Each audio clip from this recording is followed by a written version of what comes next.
Robinson. So Sir Kenneth Robinson is a British author, speaker, and international advisor on education and the arts to government, nonprofits, education, and arts bodies. So it seems to have a large impact on how some very large organizations understand art and how art education should go down.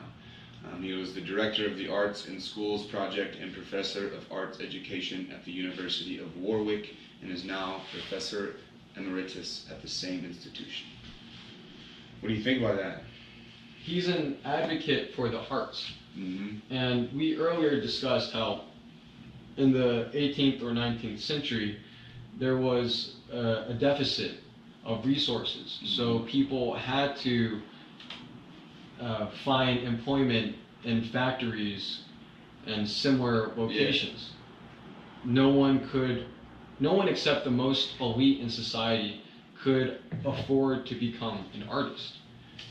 An artist, like art, dancing does not naturally or inherently put food on the table. Yeah.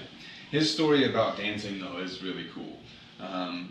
There's a choreographer that he brings up who actually choreographed Cats, the musical. Mm-hmm. Was in a classroom with the educator, and it was like a parent-teacher conference.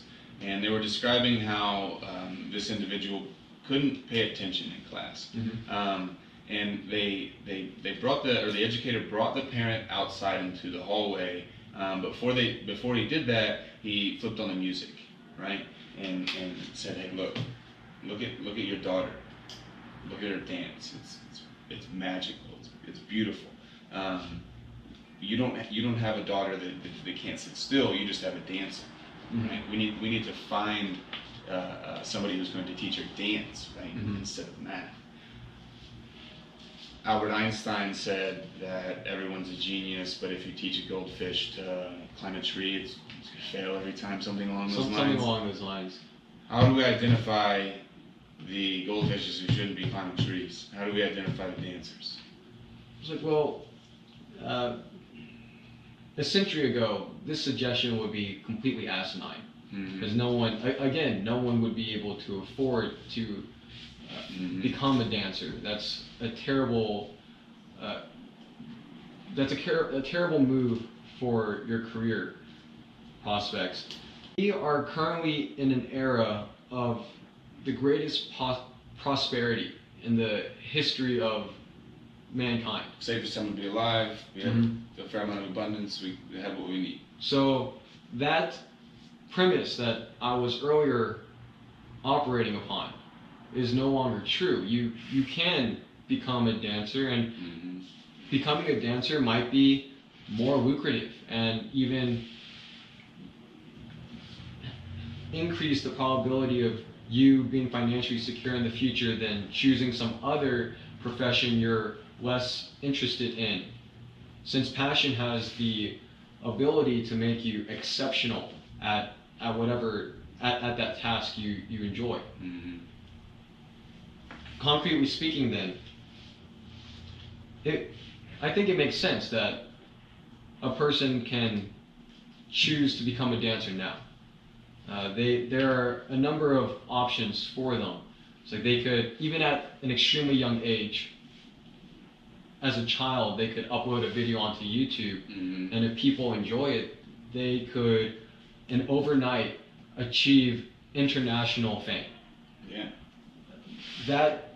That sort of prospect was inconceivable before the internet. Yeah, there have been a few, famous like child actors mm-hmm. or things like that. Now, look on YouTube, mm-hmm. you could find an 11-year-old with 1 million subscribers, mm-hmm. right, and is already earning more money than their parents did the last 5 years, mm-hmm. right? So and how many of those kids are there, right? And mm-hmm. and it would seem that the opportunity is only going to grow. That would also point to the fact that kids will probably decide not to go to college, right? Or decide don't need to. Mm-hmm. What might that open up?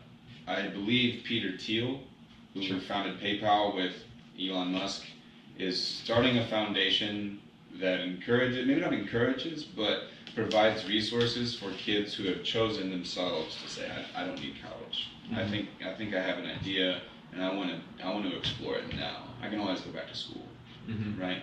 And some of those might be more in like the startup sector, maybe not the dancers we were talking about. But more and more kids, or more and more individuals may say, I don't need this route. I'm going to go do it on my own. Or I'm going to go do it with these other creatives, right? I think that is doesn't matter if I think it's good or bad. It's what society needs, and it's what it is going to afford as automation takes away some of these jobs, right? Like you said, people are going to have more free time. And surplus income. They need to spend it on something. Maybe it's great we have more entertainers. Yeah. Get more people on YouTube making stuff that we can watch. We need people who like to watch things. We need people who create things. There are plenty who are going to do both. And the opportunity for that to happen is here, and it's only going to get better. We already know that our educational system does a good job of creating college professors, mathematicians, or people who study the languages or humanities. So would it seem that there's a convergence then?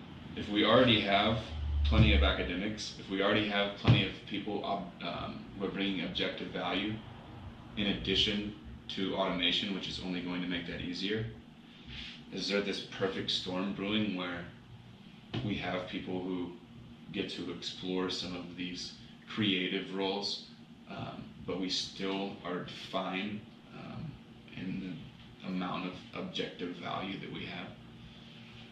Like we're not going to, we don't have to sacrifice objective value for this subjective value or this art that hasn't been here before. And in a way, the definition of objective value is going to change as society changes. Would you agree to that? Like, would some of these? No, I wouldn't agree to that. By objective value, I mean those physical things that we depend on for our existence. It's not. So that's never going to change. We're just going to get better at creating that. We'll become more efficient at securing those things. Like in the future, we will have machines that can construct houses, like 3D printers. So you won't need as many people to build a house. And that means that houses will be cheaper, more people can afford houses, and there will also be less demand for people who build houses, or construction workers. Do you think we'll ever create a robot that's as good a chef as the best chefs on the planet? Sure, you just have to teach them the movements. But you don't think there's something about the human connection of having another human being prepare your food? That we talked about metaphysical versus physical entities in the last show, right? In a way, some of these subjective values or things that represent subjective value or add subjective value to the objective are metaphysical. Right? We should see a growth in that, in people's ability to add the metaphysical to the objective value, right? To create spaces where you get to add your own subjective twist to the objective. Maybe if 10 years ago you went to school and you only had one option, there was one line, that's all you were going to get, right? Will we have more choices now, right, and more possibilities? Will they emerge because we have more time, more people aware of and developing that subjective value or adding it to the objective? I can agree with the idea that there is a human element and it's difficult to quantify, but that does not mean it's metaphysical. That just means it's hard to quantify. And as soon as we can quantify it, it's something that can be physically reproduced. So here's an example. Alicia Keys singing a song. She has a unique voice, a unique way of singing. it may be hard to quantify her voice, but we have quantified it, and we have audio recordings of her voice, and then people have listened to those audio recordings, and they hear in those recordings her voice. Technology has managed to capture that human element. So in the same way, if you have a chef and he's preparing a meal, and he holds a knife a certain way, and he cuts at a certain velocity, and he moves things at a certain rate, that may be hard to quantify, but as soon as we quantify it and have a machine reproduce it, it's going to be impossible for an objective bystander to distinguish between a meal prepared by the human and a meal prepared by the robot. So it will come down to our choice, I guess. Yeah. Do you want a meal prepared by a human being that you can have a discussion with potentially, or do you want this sophisticated robot set of hands to make it on an assembly line? But it's still the best. It still takes. It will physically be of the same quality, and it'll probably be the meal prepared by the robot is probably going to be cheaper too, since you can mass produce it, have an assembly line which is more efficient. However, there is that subjective sense or appreciation for human performance. We can see a robot perform a task, but for whatever reason, there's no drama. A human cannot perceive any drama, and it makes the activity seem less emotional. We want that rise, we want that excitement, we want that tension. And so the possibility of failure may be a necessary ingredient for us as spectators to enjoy the accomplishment. As Sir Ken Robinson was discussing, kids aren't afraid to be wrong. And if you aren't prepared to be wrong, you won't ever come up with anything original. So if we're always right, or if we believe we're always right, or we create a computer that we assume is always right, what does that do? That will sound the death knell for creativity, because no one will ever seek to deviate, explore, or experiment again. They will think that they have discovered everything there is to know, and that's when we as a species become extinct. And I'm telling you, Noah Yuval Harari's books, I mentioned them last time. Homo Deus, I had to stop reading. This was scary. It was like, yeah, Homo sapien has at most 1,000 years to live, and even some of those 1,000 years may not be the best because you're going to be an inferior species, essentially. Now that was me when I was first reading some of these ideas. Since then, going back and reading them and digesting them, it's okay, it isn't that bad.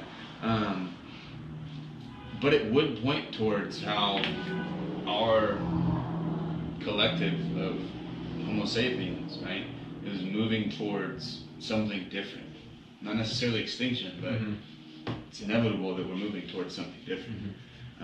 Always, but now is that moving quicker, or is we're just towards the end of this evolution, closer to the end than we have been? I think we're evolving at a rate faster than ever before because of the degree of interconnection that the internet affords us. So we respond to stimulus, and stimulus is anything that we can sense, anything novel. So when we go on YouTube and we watch all these videos and places and things that we have never seen before, our mind is digesting that and is transforming. We're learning how to process it and how to react to it. It's like that's causing us to grow intellectually, spiritually. You familiar with Ryan Holiday? No. He's an author. Obstacle is the way. Obstacle appears, that's the way you go. Maybe not in every single situation, but If that obstacle keeps rising and that's something that you want, that's probably the direction that you need to go in order to get where you'd like to go. Is that kind of what you meant? Like the not necessarily the purpose, but an essential part of being human is overcoming those obstacles. And when you get rid of those obstacles, what happens? It's like the movie Lucy. She has no more obstacles. This is one with Scarlett Johansson where she has this like smart drug that is released inside of her body, and then she evolves so fast that she has no more obstacles. And then she just basically just becomes. It depends upon how you define an obstacle. What is an obstacle? Let me give you an example. Okay. There's a wall right there. Is that an obstacle? It's only an obstacle if I want to get through that wall. Exactly. Okay. So a wall is only an obstacle if it is between you and accomplishing a desire.